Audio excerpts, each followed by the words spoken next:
del uso de las Fuerzas Armadas y la militarización del gobierno contra nuestras comunidades. Vote no contra los encubrimientos y las mentiras del gobierno, no a darle más dinero a Kristi Noem y a los otros funcionarios del Departamento de Seguridad Nacional que desprecian la autoridad del Congreso y la rendición de cuentas ante el público. No al usar de dinero de las contribuyentes para financiar el terror, el trauma y la muerte en nuestras comunidades. Ya basta. Next, I would like to introduce the ranking member of the Subcommittee on Immigration of the Judiciary Committee, Pramila Jayapal. Thank you so much, Representative Garcia, and thank you so much, Chair Omar, for your incredible leadership and courage in this moment, and to all of the members of the Progressive Caucus for taking a very strong, bold, and necessary position on appropriations. We cannot continue with business as usual as immigration agents tear gas peaceful protesters, ram down the doors of residents in Minnesota and across the country, as they round up U.S. citizens, as they strip our rights one by one. Last week, we all watched in horror as an ICE agent killed Renee Nicole Good in the streets of Minneapolis. She is not the first person to die at the hands of a rogue agency. And nothing we say or do can bring back Renee or any of these other individuals. But we can demand change in their memory. We have to urgently pass legislation to roll back the excessive funding for immigration enforcement that was in the Republicans' Big Bad Betrayal Bill. And we cannot support additional funding for the Department of Homeland Security without seriously meaningful and significant reforms to the way that federal authorities conduct activity in our cities, our communities, and our neighborhoods. No more masked agents. No more ramming down our neighbors' doors without a warrant. No more threatening and intimidating the American people from exercising their First Amendment rights. They must end detention abuses by immediately ceasing the use of private for-profit detention centers. 35 people have already died in ICE custody just since Donald Trump came in. As the ranking member of the Immigration Subcommittee, I get a notice every time an official death, and that's just the official deaths, are recorded. And there are reports that people are being forced to sleep on the floor with cockroaches, fed food with maggots in it, and had medical care withheld. Anything for these private facilities to save a buck. And there must be independent investigations of lawlessness and violence by immigration agents and Border Patrol agents, and meaningful consequences for those who commit these acts of violence. Not a slap on the wrist, no impunity given to these officers to do whatever they want on our streets and just sent back out into the streets.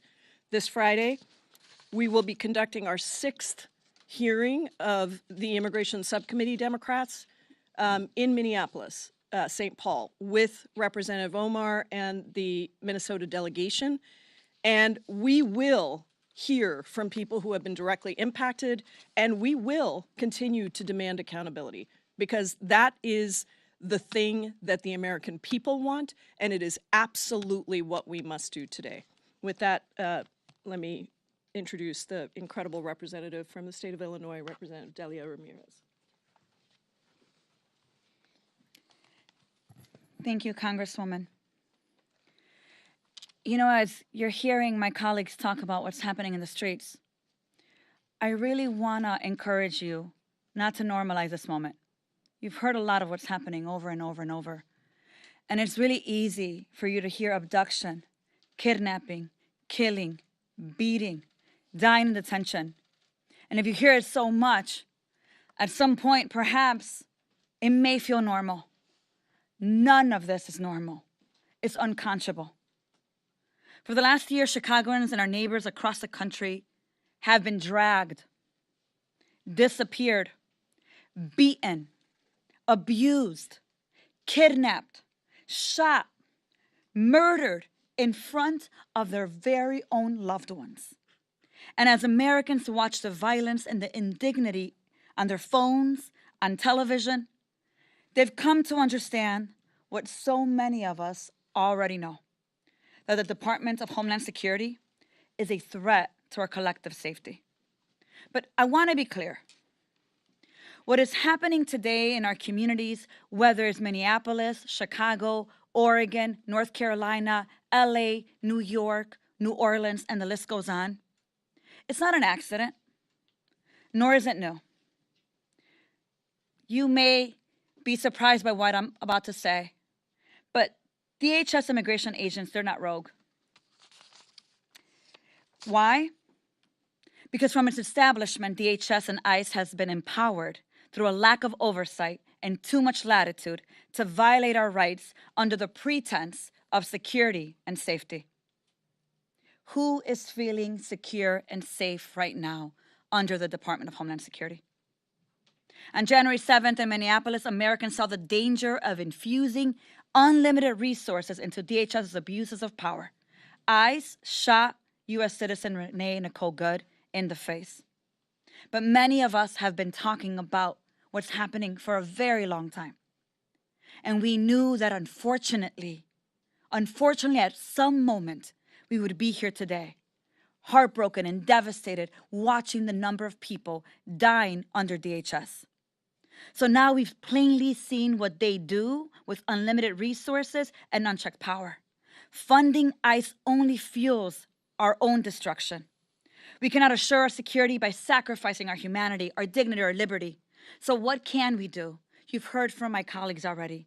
How do we protect our Constitution? We have to use Congress, appropriations power, to hold DHS accountable. Yes, and that means we must oppose new investments and demand policy change and reforms. It means we're not voting on a DHS package without any reforms, significant reforms. But I want to go further. We have to also impeach Kristi Noem. I want to go further than that. We need to prosecute the criminals in masks. We need to cut and claw back ICE's funding as natural consequences for DHS's disregard for the rule of law and violations of our rights. We have to use every single tool, including the power of the purse, to end the campaign of terror, because we brought ICE into this world. And we have a responsibility to decide what we do with it after. Let me just say a few added words in Spanish.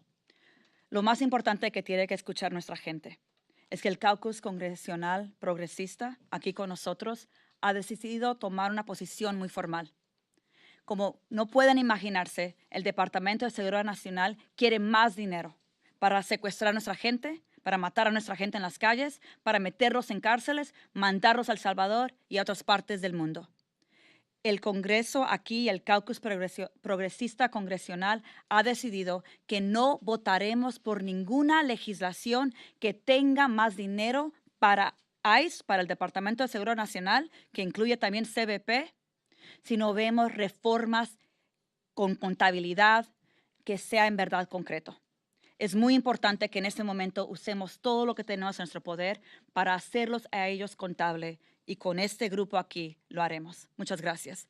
Con eso es mi gusto introducir. It is my pleasure to introduce to you. I'm Spanglishing it right now.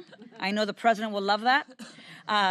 The one, the only, our champion for immigrant rights in Florida, Maxwell Frost.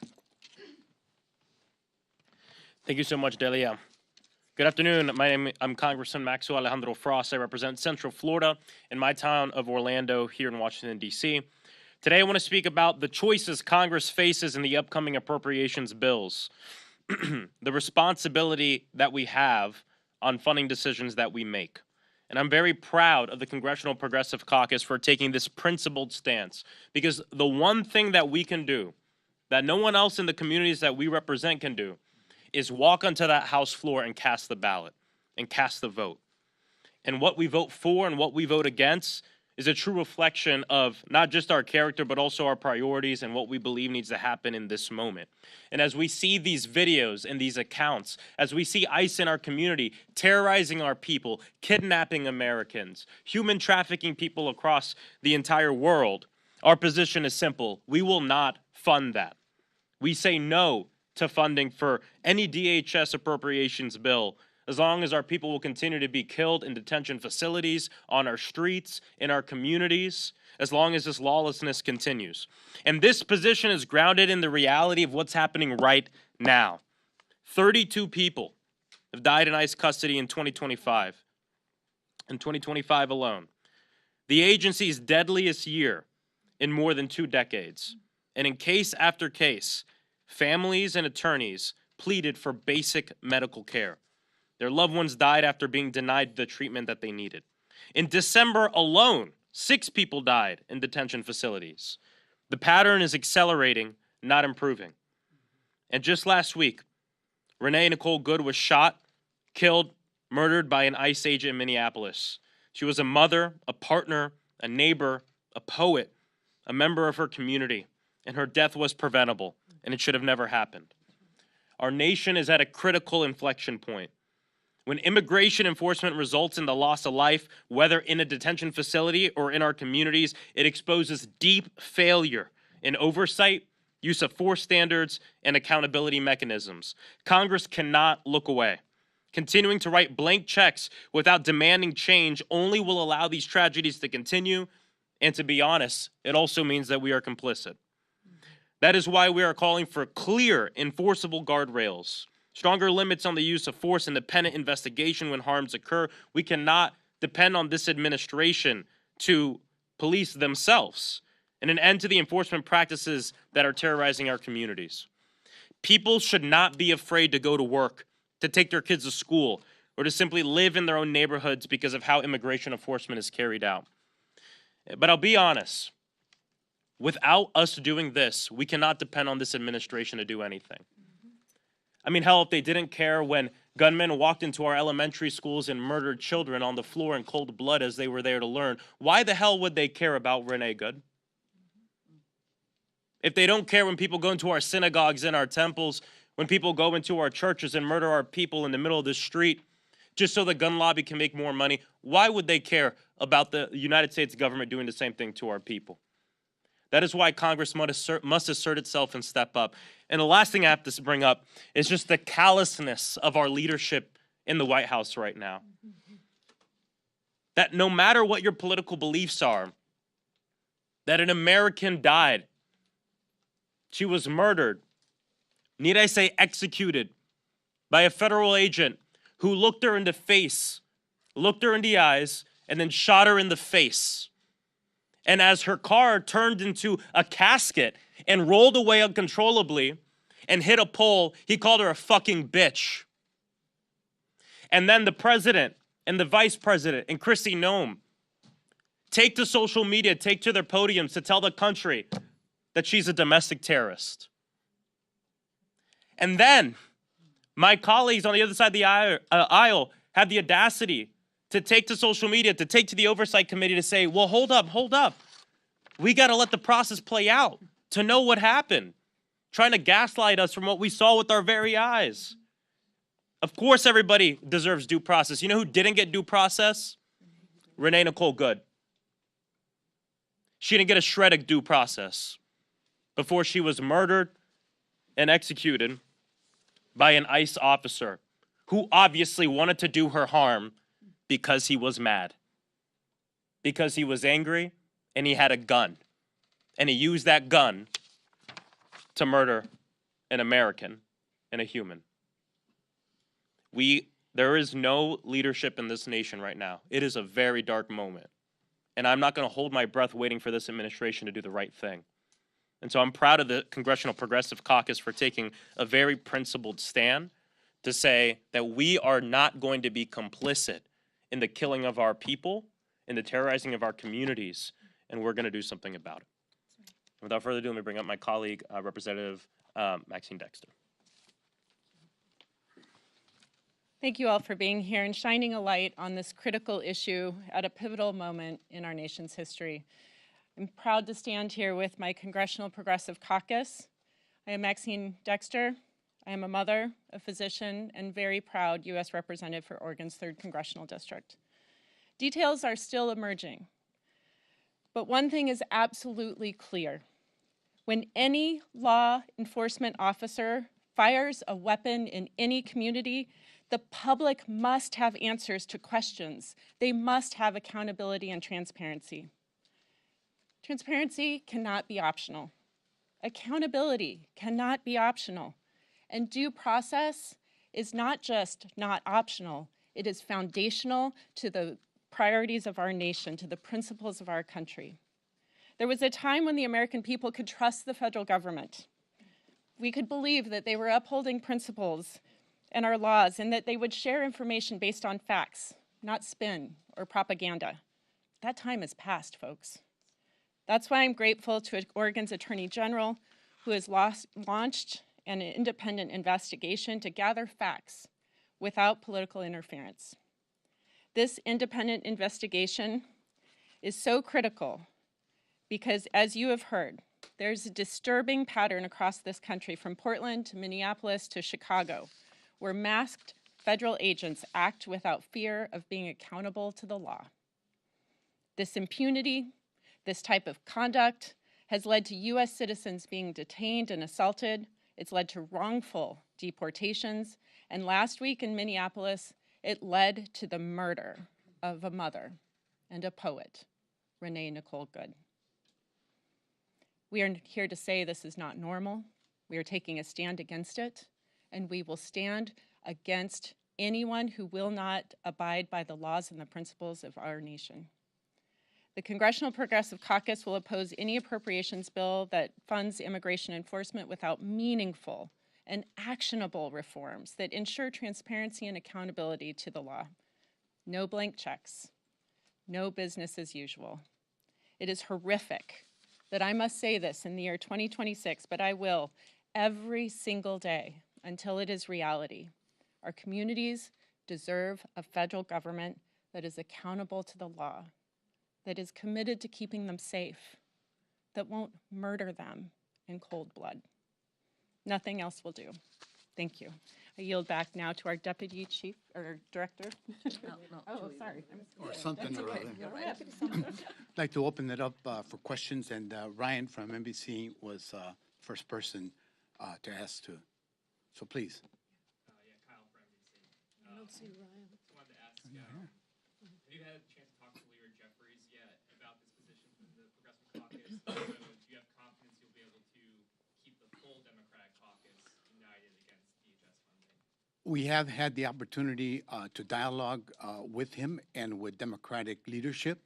Democratic leadership understands what is going on. They are very concerned, and they also share our sentiment that we need to do something to bring reform, to bring change, to stop the lawlessness, the cruelty, and the abuse of power that's taking place within ICE and CBP and DHS. Yes, sir. Thank you, Mr. Garcia. I'm curious, many of you talk about needing significant reforms in order to support a DHS funding bill. I'm curious if you can add some specificity behind what, are there any specific provisions that are red lines that if you all don't see them, I'm just looking to get some clarity on what you all mean by. I'd like to start with ranking member of our Judiciary Committee, talk about that. Thank you. The Immigration Subcommittee, Democrats, we have been putting together a list of what constitutes meaningful reforms. Some of them you may have heard of, some of them you may not have, but obviously things like not wearing masks, requiring a warrant for an arrest, the private detention facilities, the issues that we've been seeing with the federal government not sharing information with state law enforcement officials around independent investigations for accountability. So there are a number of things that we have identified that are really all critically important because the abuses are so widespread and occur in so many different places. We have to address all of them. And I think I think it is important for us to understand that one small fix to some meaningless provision is not constitute serious accountability. And I will say that the Judiciary Committee and Representative Garcia, critical member of that committee, we have turned, this is our second hearing, I'm going to go back right now, in Judiciary that has become a hearing on Minnesota, because every bill that they try to bring forward has nothing to do with the real issues that we are dealing with, but we have forced the Republicans on the committee, because every Democratic member has stood up and said, how can you watch this? We have played the videos. We've done frame-by-frame analysis.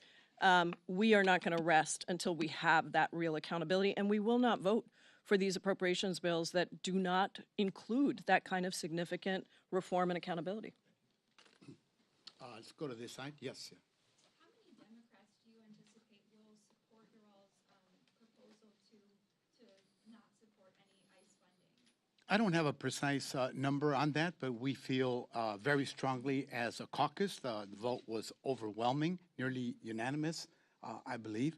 And two, we've heard from all quarters of the Democratic caucus, members who are very concerned about what's transpiring, understand that DHS is out of control, that the abuses are pervasive and throughout, and that it needs to stop. So we know that there'll be additional support from other caucuses. And if this means, we have another government shutdown because you guys, don't approve of this funding, what is your message to Democrats and to lawmakers? Well, we're not ready to talk about a government shutdown. We're talking about an issue that's captivating the nation and the need for reform of an agency that's received so much money that they don't know what to do with it. And the more that they have, the more that they'll spend, the more the abuses that will occur on American citizens and other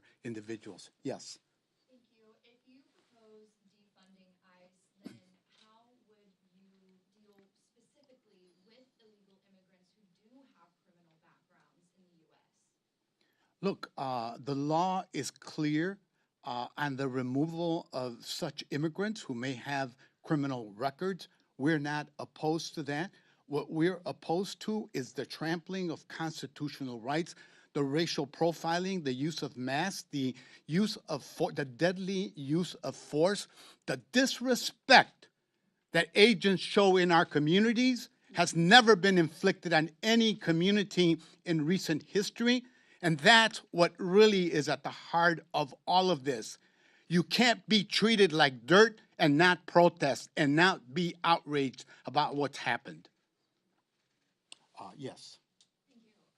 Similar to that question, but if funding or authority even for ICE is reduced, who ultimately fills that enforcement gap, and how do you reassure the American people that these changes won't end up shielding the criminals? I'll defer to ranking member.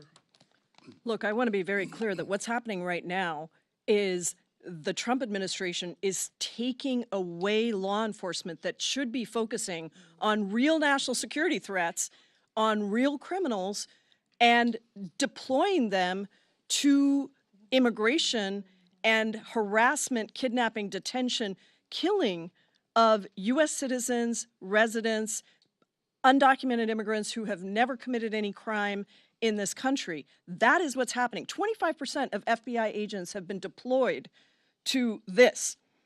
Homeland Security Investigations, which is HSI, part of ICE, used to focus on real criminal investigations. And even those of us who didn't like what ICE was doing used to support many of those investigations that HSI used to carry out. Those were important investigations. HSI is now working on this. And you may have seen the news that the prosecutors who at the Department of Justice who are responsible for the so-called fraud investigation in Minnesota just stepped down and resigned because this is being used to go after immigration, go after people in the state of Minnesota just randomly. And today we played the video in Judiciary Committee of doors being battered down. I just want to remind everybody that the Fourth and Fifth Amendments of the Constitution apply to everybody, citizens and non-citizens alike. So I think we have to actually look at this and turn your question the other way and say, do you care about actual national security and public safety? Because what is happening right now is undermining the safety and security of all Americans across this country. Can I add something too? Go back to this side. Yes. We can add something on that. Oh, sure. Just real quick, everyone should be aware that progressives in Congress are the crime fighters in Congress. And this isn't just like a talking point that I'm making up. We have a record on this as well. Donald Trump does not care about fighting crime. He doesn't care about keeping our people safe. What does the record show? Bipartisan Safer Communities Act, putting forth an Office of Gun Violence Prevention, making sure that we fund agencies like ATF to actually go after secondary and black market guns and ghost guns. And guess what? It worked. For the past 3 years, the last 3 years of the Biden administration, gun violence that went down the most it's ever gone down in our nation's history, including homicides by gun. What are the first things that Donald Trump did? Gut ATF. Get rid of crime gun intelligence. Get rid of the Office of Gun Violence Prevention. Scale back community violence intervention work. All these things that were supported in many cases in a bipartisan effort, Trump got rid of. Yeah, and pardon insurrectionists and pardon people. So I just think it's important to know that for a lot of time, those on the right here in Congress want to use crime and talk about safety as a political point to win an election. Then they get into office and they don't do anything to actually make our people safer. They try to use it for their own agenda. We have passed legislation that has resulted in less people dying and less crime being committed. Those are the numbers. And they don't care about how Donald Trump feels about them. Because every life saved, and behind every number, there's a human. And we get that. So if you want to ask somebody about crime, please ask congressional Republicans and Donald Trump why they're fine with gutting the ATF, why they're fine with completely stepping away from making sure that we do something about the black market of guns and ghost guns that are hurting our communities and that are out there killing our people. That's community safety. Yes. Thank you for taking my question. Oh, sorry, Congressman. Sorry, I was just, there's Just on, I understand your position related to DHS appropriations bill is focused heavily on immigration enforcement and what happened in Minnesota. But obviously part of the DHS appropriations bill, it also funds the TSA, it also funds FEMA. And so when you guys make this position about not voting for a DHS appropriations bill that doesn't have reforms to ICE and those immigration services, how do those people like TSA agents and people who need FEMA funding factor into that? Given, TSA agents just worked for over 40 days without getting paid during the government shutdown. So what's your message to those people if you're not going to vote for a DHS appropriations bill? The greatest abuses and trampling of Americans' rights are occurring in the places that are in the news right now. No caucus is as pro-labor and pro-worker as is the Progressive Caucus. We have many, many champions in our ranks. We appreciate all of that.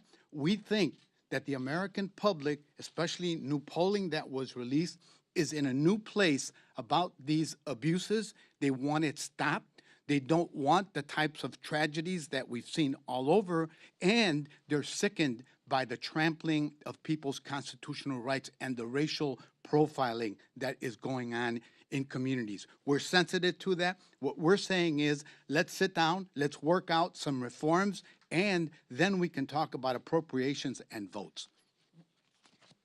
Yes. Thank you so much. I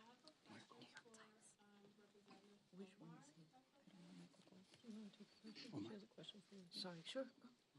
The question that I have, if you are, how are you coordinating with state and local officials in Minnesota to support affected communities in Minneapolis and St. Paul and these tragic events happening?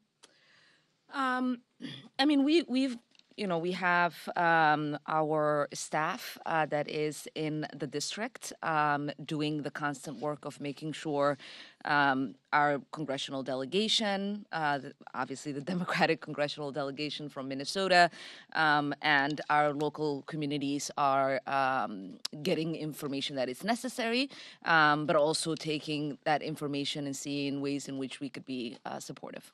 Thanks. I understand we have Michael from the New York Times here. Yeah, Yes. So much pressure now. I wanted to ask, so you guys are talking about attaching meaningful reform to an appropriations bill, but as I'm sure you know, Secretary Noem, in a court filing on Saturday, suggested the sheer amount of money that was given to DHS during that reconciliation bill exempts them from an existing existing oversight requirement appropriations. So how do you contend with that as you're pushing for meaningful reform on a spending bill that she's already suggesting she has enough money to work around? You want to do it? Okay. Okay, first of all, it's a BS argument, and hopefully the court is going to say that. Clearly, we have to spell things out even more than we have. But first of all, you can't make an argument that in that particular case of that detention, that federal facility, that is a federal building, as I understand it, Representative Omar, and you can't suddenly say that that was only funded by the one big bad betrayal bill. So it's not, we don't think we're in court around that. We don't think it's going to hold up. But what I would say is, why are Republicans refusing to have accountability for agents who go rogue? Why are they refusing to have an independent investigation into this? Why were they immediately out trying to classify what happened and lie about what happened and gaslight the American people who saw it with their own eyes? Because they don't want, and Kristi Noem herself, by the way, on CNN said, you can't trust the government. And Dana Bash said, you are the government. She said, I know, that's what I'm saying. So I don't think we can trust what they're saying right now, and it's an unfortunate thing, but I think we have to be aware that when we write the appropriations language, we're going to have to spell out even more clearly than we have what this applies to, and they can't try to draw this distinction between what was in the big bad betrayal bill and what's in appropriations. I don't think the court will. We'll see what the court does. I also want to reiterate that two of the three shooting victims that have been in the news, the first one last summer at the end of June, Silverio Villegas, had just dropped his kids off from school. Same thing in Minneapolis. And the third one, the woman, my neighboring community, who was shot 5 times, Marimar, they also called her a domestic terrorist. The case fell apart. It was dismissed. They dropped the charges. They've used these labels on every single one of those instances, and that's reprehensible, unconscionable. Yes, sir. I understand the official position is just related to the DHS funding bill, but if there aren't any reforms to ICE or changes to ICE policy, should Democrats oppose the other funding bills to try to force Republicans to the negotiating table and try to get some policy concession? We have our position on this bill. We want to deal with that. We're ready to engage, and we're ready to negotiate. We'll take them one at a time. Yes. Nick? Oh, Nick. Several of you have referred to the shooting of Renee Good as murder. There hasn't been, a complete investigation. Are you perhaps prejudging, the possibility of getting a fair trial for the shooter or his rights to the due process by calling it murder before any charge? Could I ask you a follow-up question? Would you ask that of the president and Kristi Noem when immediately they called the victim a domestic terrorist? That's right. And then they're going to be the ones that are going to conduct the investigation and ice out Minnesota from doing it? The reality is, as you see more and more footage, it is clear for us there was an intent to kill. I just did an interview with BBC with a former ICE director under Donald Trump, and we talked about the number of shots, and he said, it doesn't matter the number of shots. He was trying to justify it. Yeah, the number of shots matter. There was an intent to kill. And then he went further and called her a fucking bitch. So I think we can go back and forth on that. What we are saying is we want to see an independent investigation. The public is demanding it. And for the sake of our own credibility as government officials, whether you're Republican or Democrat, that investigation has to happen because that investigation has been denied for Silverio Villegas, Gonzalez, and others. And the time right now is now, and we have an appropriations process to hold them accountable with. And I will just say that the very first person that made a determination about this case was Kristi Noem. That's right. And then Donald Trump. That's right. So I introduced an amendment today on a judiciary bill to call for an independent investigation into this, because this is what our Republican colleagues kept saying last week during a hearing. We need an independent investigation. While at the same time they were backing up the fact that the very institution that should be calling for an independent investigation from the beginning. Imagine how different this would have been If Kristi Noem and Donald Trump had immediately said, this is horrific, a U.S. citizen was killed, we've seen the video, it is extremely disturbing to us, we are immediately launching, in conjunction with state and law enforcement officials, an independent investigation into what happened. This whole thing would have, so I would just, I agree with Representative Ramirez. Ask the White House this question, because they are the ones that started this from the very beginning. We went back and forth in Judiciary last week with our Republican colleagues who wanted to analyze it. Great, let's have an independent investigation. They don't want it. They all voted against it today. Mr. Wu? Yeah, I wanted to ask, in recent days, some Democrats, Mr. Espaillat among them, have been talking about the need to terminate ICE altogether and rebuild it somehow again.